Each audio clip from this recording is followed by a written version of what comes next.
Welcome back to the channel, everyone. My name's Ashura, and today we're going to be talking about Full Star Enel. He is my favorite leader, and I think this is the best possible way to play the deck right now in EB01. And so without further ado, let's get into it. Alright, so as some of you guys might have noticed, and I did mention it, this is a full-fledged Starve Enel list. So this is running all the pieces that we're going to have and need to starve out our opponents. So let's take a quick look at them.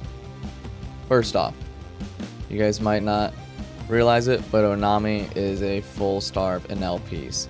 Her trigger is simply too good. KO up to one of your opponent's 5 cost or lower characters. Super good. Not to mention, combo with Hiyori, now you can take out a Borsalino. That's not something you can normally take out on your turn. Do it on your opponent's turn. It is very spicy play. I super recommend it. With the introduction of EB01, we have another great full starve Enel piece here in the form of 2-cost Shirahoshi.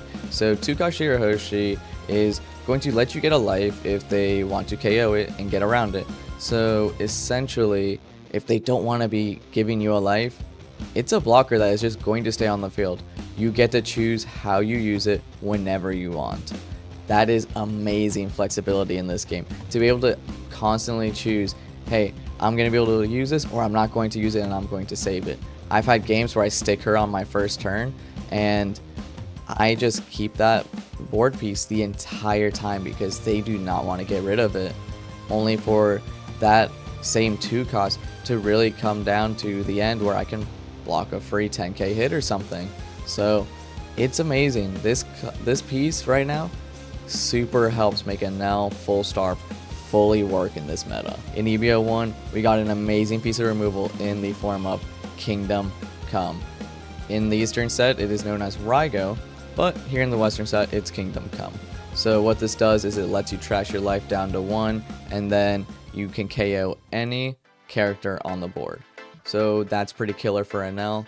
That is definitely making the full starve list more aggressive.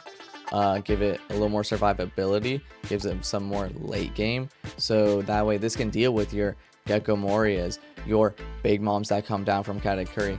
Heck, if you're facing an Enel mirror, this lets you get rid of their big boss monsters that they're playing against you. So this card is amazing. It is exactly what Enel needed. Not to mention, if you're like, well, I'm not at 1 life yet, here's the card to pair it with.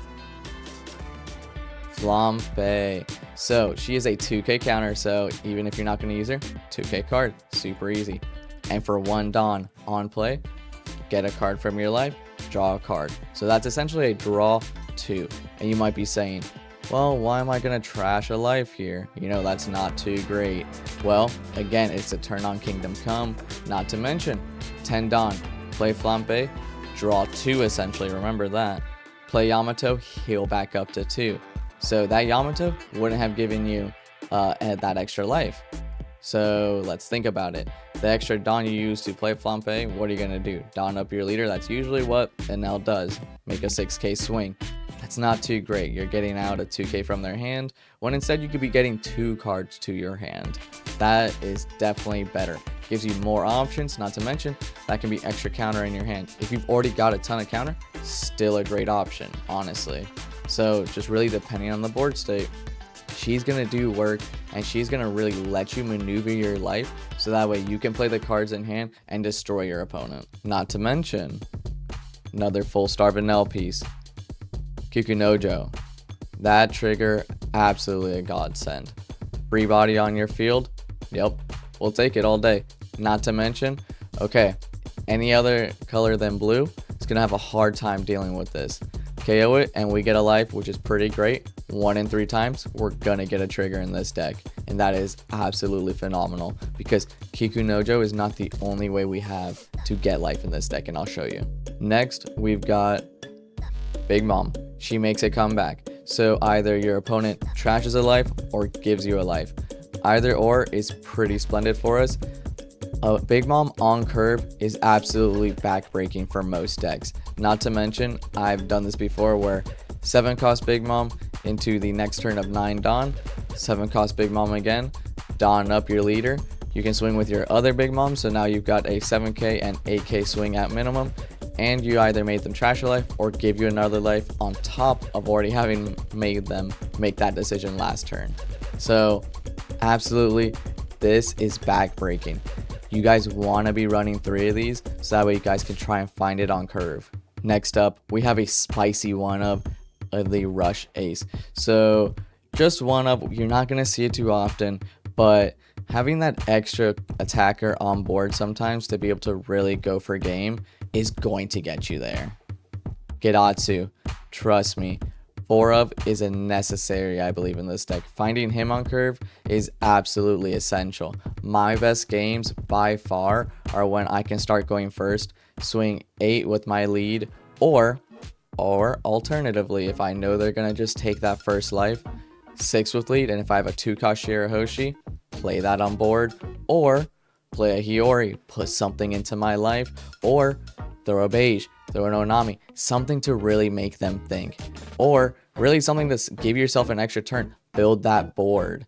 Gidatsu, if you play him on curve, he is going to take something out. He is going to develop a 6k attacking body on board, and as a 5-cost, he is not the easiest to deal with in Moria, so they're gonna have to expend resources really to get there and get him off the field. So he is a great card altogether. Sabo is more or less right now a tech piece. He is very interchangeable with Reject because Reject is not banned yet. When OP07 comes, that's a different conversation. Sabo fully takes the place of Reject. Right now, I am playing Sabo, because he has counter.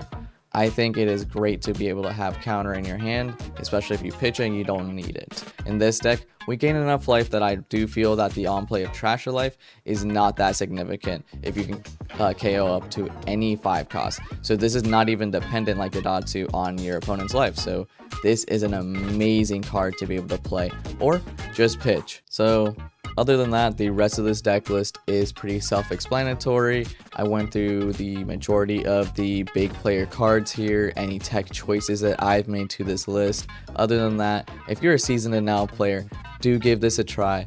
I promise you, I am living proof that this is going to work. I am currently 8-0 at my locals. I am back-to-back wins at my locals. Give it a shot. Let me know what you guys think. I'm going to include a game or two here of my gameplay, and I'll show you guys how it works in action. Alrighty guys, we've got our Nami game here. Let's get into it. We're going to go first. Don't particularly like this hand, so we'll mulligan it away. Perfect. We've got a Gidatsu. Definitely going to be looking for that to KO our Kayas. And so we'll throw one Don on. Definitely going to intimidate him with that. Okay, perfect. Got our first target for the Gidatsu. Just got to leave her on board. Hopefully he doesn't pick her up again. Let's go 8k.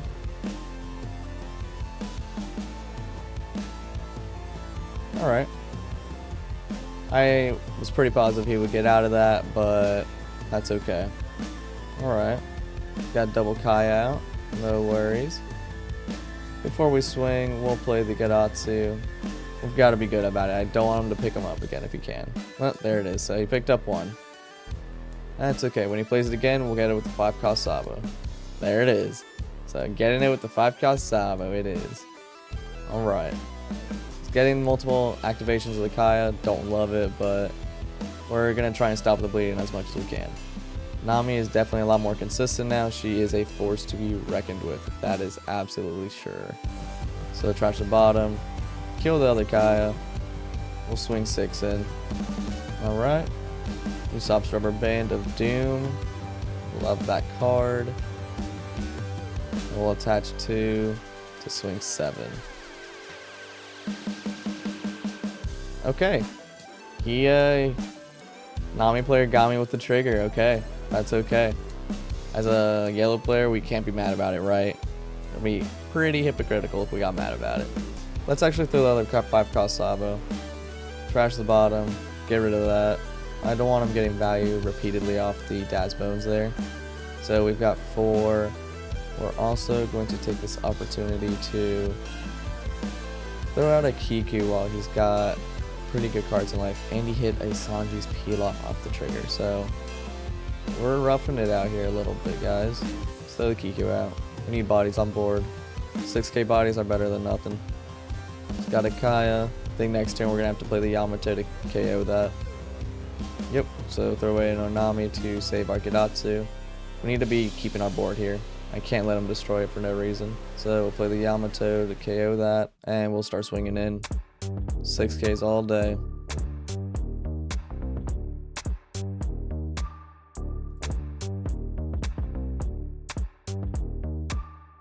Alright, he took that. He got another trigger, so we're having fun, boys, with all the triggers in blue. It's like playing a yellow deck, essentially. He's at 13 cards, so we're going fast here. Whether or not it was a good idea to swing all in on there remains to be seen, but that's my instinct. Hard to fight your instincts sometimes. Okay, let's go. So 4 attacks, he's got 2 life. Think we are just going to swing big here. So let's swing 9. I think 9's a good number to swing into Nami. I think he's got to give up multiple things there. Okay. Let's keep going. I think 4 9k swings is the move here. I think it's going to put good pressure on him. He's at 9 cards, which is pretty worrying. Let's see. I know you don't want to take this attack. I could make this a 13k attack. And I think, honestly, that's what we'll do here. And we'll pass. He'll get out of this attack no matter what.